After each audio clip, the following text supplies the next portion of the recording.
Hello student, आज हम बात करने वाले हैं आधुनिक परमाणु मॉडल के बारे में। आधुनिक परमाणु मॉडल के बारे में तो यहाँ पर दिया गया है, इलेक्ट्रॉन की तरंग प्राकृति के आधार पर श्रोडिंगर ने आधुनिक परमाणु मॉडल प्रस्तुत किया। तो ये इलेक्ट्रॉन की तरंग प्राकृति थी, इसी के आधार पर श्रोडिंगर ने अपना एक मॉडल प्रस्तुत किया, जिसको हम लोग जानते हैं आज आधुनिक परमाणु मॉडल के नाम से। आधुनिक परमाणु मॉडल के नाम से तो उसके कुछ फैक्ट हैं, कुछ तथ्य हैं, हम इन तथ्य के हिसाब से आगे चलेंगे। तो सबसे पहले हमारा है, परमाणु दो भागों से मिलकर बना होता है। परमाणु दो भागों से मिलकर बना होता है, धनावेशित नाभिक और इलेक्ट्रॉन नाभिक से बाहर। तो परमाणु कितने भागों से मिलकर बना होता है? दो भागों से।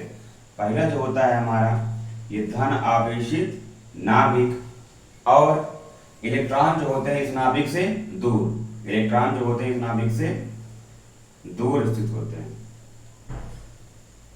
तो यहाँ पर हम जो इलेक्ट्रॉन नाभिक से दूर स्थित होंगे वो कहाँ पर स्थित होंगे? वो कोश में स्थित होंगे। कहाँ पर स्थित होंगे? कोश में।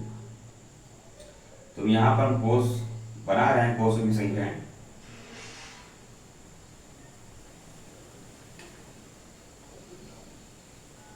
हो गया।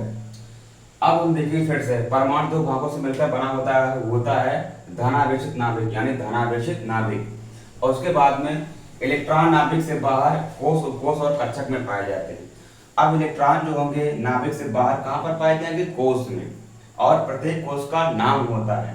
तो पहले वाले कोश को बोलते हैं हम के, दूसरे वाले को बोलते हैं एल, तीसरे वाले को एम और चौथे वाले को एन, यानी के एल एम एन। अब कोश में क्या पाया जाता है? उपकोश पाया जाता है। कोश में क्या पाया जाता है? उपकोश। देखो यहाँ पर बना रहे हैं, कोश में क्या पाया जाता है? उपकोश। क्या पाया जाता है? उपकोश। कोश में उपकोश, और उपकोश में क्या पाए जाते हैं? कक्षक। क्या पाए जाते हैं? कक्षक। कोश में उपकोश, उपकोश में कक्षक। अब यहाँ पर जो उपकोश है ये डिपेंड करेंगे n की संख्या पर। n हमारा है कोशों की संख्या। n हमारी क्या है? n हमारी है कोशों की संख्या। n हमारी क्या है? कोशों की संख्या।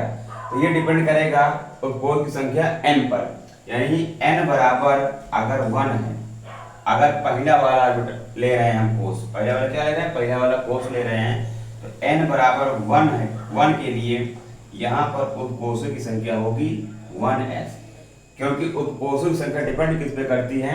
n के मान पर, यानी इसके कोशों की संख्या के मान पर। तो n बराबर 1 यानी पहला कोश, तो उसके लिए क्या होगा? 1s उपकोश होंगे। यहाँ पर हम लिखे k बराबर n बराबर 1 के लिए कितना होगा हमारा? 1s होगा। अब यहाँ पर सेकंड हमारा है l बराबर n बराबर, यानी पहला और दूसरा नंबर ऑफ कोश, तो n बराबर 2, उसके लिए हमारा क्या होगा? यहाँ पर उपकोश 2s और 2p। अब हम चलेंगे n बराबर 3 में। n बराबर 3 यानी तीसरे कोश में। तीसरे कोश का नाम क्या है? n। तो यहाँ पर हमारे उपकोश कितने होंगे? ये 3s, 3p और 3d। अब उसके बाद में चलेंगे n बराबर 4, यानी n में, तो हमारे उपकोश कितने होंगे? 4s, 4p और 4s, 4p, 4d और 4s, यानी हमारे 4 उपकोश इसमें पाए जाएंगे। तो यहाँ पर हम लिख दे रहे हैं, पहले में क्या पाया जा रहा है? 1s, दूसरे में 2s और 2p, तीसरे में 3s, 3p, 3d और चौथे में 4s, 4p, 4d और 4f। इतने सारे उपकोश हमारे पाए जा रहे हैं। अब हम चलेंगे उसके आगे, कोशों को क्रमशः के एल एम एन आदि से व्यक्त करते हैं। तो कोशों में किससे व्यक्त कर रहे हैं? के एल एम एन आदि से व्यक्त कर रहे हैं। कोशों में अधिकतम इलेक्ट्रॉनों की संख्या 2n² होती है।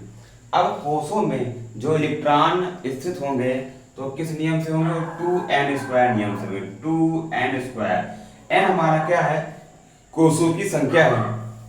तो n बराबर 1 के लिए हमारा यहाँ पर मान जो निकल के आएगा 2 इसकी पावर 1 यानी 2, यानी पहले कोष में जो इलेक्ट्रॉन रह सकते हैं वो कितने रह सकते हैं, 2 इलेक्ट्रॉन रह सकते हैं। तो इसी हिसाब से हम निकालेंगे तो यहाँ पर पहले में इलेक्ट्रॉन संख्या कितनी होगी 2, दूसरे में 8, तीसरे में 18 और चौथे में 32, यानी पहले कोष में 2 इलेक्ट्रॉन, दूसरे में 8, तीसरे में 18 और चौथे में 32 इलेक्ट्रॉन रह सकते हैं। और किसके हिसाब से रह सकते हैं, 2n² सूत्र से रह सकते हैं, नियम से रह सकते हैं। आगे देखेंगे किसी कोष में कोष की संख्या उसकी क्वांटम संख्या n के बराबर होती है।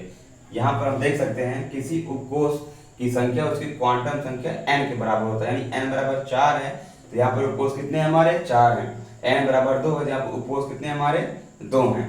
आए क्वेश्चन में अब हम चलेंगे उपकोष में कक्षक कितने होते हैं। तो देखो यस में यहाँ पर लिखा है यस में, तो यस में कितने कक्षक होंगे, एस में 1 कक्षक होंगे, पी में कितने कक्षक होंगे, पी में 3 कक्षक होंगे। डी अब चल रहे हैं डी पर, तो डी में कितने कक्षक होंगे, डी में होंगे 5 कक्षक, 1 2 3 4, 1 2 3 4 5, यानी यस में 1, पी में 3, डी में 4 और एफ में हमारे 7 कक्षक स्थित होंगे। यस में कितने होंगे 7, 1 2 3 4 5 और ये 6, 1 2 3 4 5 6 7।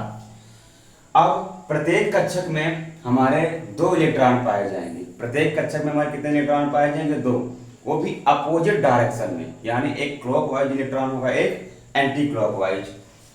तो प्रत्येक कक्षक में कितने इलेक्ट्रॉन पाए जाएंगे 2, यानी यस में कितने इलेक्ट्रॉन पाए जा रहे थे, यहाँ पर है यस वाला, इसमें कितने इलेक्ट्रॉन पाएंगे, इस वाले कोष में 2 इलेक्ट्रॉन। और पी में कितने मैक्सिमम पाए जाते हैं, जितने कक्षक होते हैं सब में 2 पाए जाते हैं, तो पी में कितने कक्षक हैं 1 2 3, यानी कितने इलेक्ट्रॉन पाए जाएंगे 6। और इसमें से 3 जो होंगे हमारे क्लॉकवाइज, अब बाकी सब क्या होंगे हमारे एंटी क्लॉकवाइज। उसके बाद डी में कक्षक कितने हैं 1 2 3 4 5, यानी इलेक्ट्रॉन कितने पाए जाएंगे 10, वो भी क्या होंगे क्लॉकवाइज और एंटी क्लॉकवाइज। एफ में ऑर्बिटल कितने हैं 7, यानी इलेक्ट्रॉन कितने पाए जाएंगे, पहले क्लॉकवाइज और उसके बाद में एंटी क्लॉकवाइज, यानी इसमें 14 इलेक्ट्रॉन पाए जाएंगे। तो यस में कितने इलेक्ट्रॉन पाए जाएंगे 2, पी में 6, डी में 10 और एफ में 14 इलेक्ट्रॉन पाए जाएंगे। आई होप समझ में आया होगा।